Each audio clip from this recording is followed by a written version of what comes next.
Okay, we're gonna set a couple Putange today. Active run, you can see how the mold's been through here after a rain. See the cracks? Always look for the cracks. So just like any other set, I'll dig just a little bit. Okay, got the tunnel. And then we'll open it up just a little bit more. Just enough to where we can easily slip our traps down the tunnels. So we'll clean it out. The Putange, it's real important to get these, any dirt that funneled down there when you opened up the tunnel, cleaned out.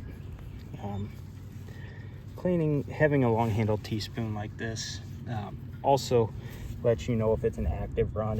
If you open it up carefully and you're reaching way back here and pulling a bunch of loose dirt out, there's a good chance that that mole probably hasn't been through there, because they like their tunnels nice and clean, because when they move through them, they're constantly feeling for food. So if there's a lot of loose dirt in the bottom of that tunnel, they'll clean it out and there won't be a bunch of crud in the bottom. So okay, so we're ready to set our Putange, the attached trigger. So here's the setter. You need a setting tool. With these are pretty strong. You just wedge it in there like so. And then, hang on, let me get this trigger kind of situated. And then what we'll do is we'll open it up. And you can either put the triggers like this, or if the tunnel's wider, you can do them like this. The triggers are actually rectangular. So that's kind of a nice feature with these traps. So that's basically how you want it set. Now if I try to put this in there and it feels like it won't go because it's too tight, then I'll flip it back around to where it's oh no, then I just take it, I try to slide them up there and I kind of push them in and down. That kind of helps bed them. And then we'll do the other one here same way.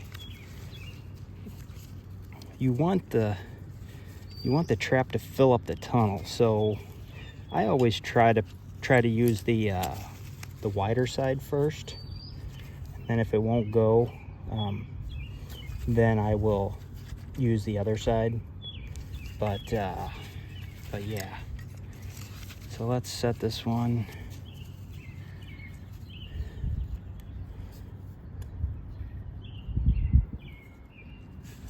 See if we can get it in there.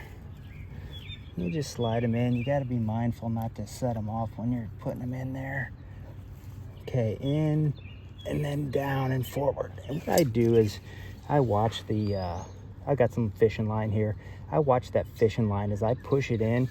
If it goes slack, I know that my triggers come back a little bit, so you can actually take this and kind of push it back up and to the upright position. So on these, it didn't, so we're good. So I pushed them down and forward just to kind of help bed them, but I'm also going to put these stakes through the holes in the trap, the back part of the trap,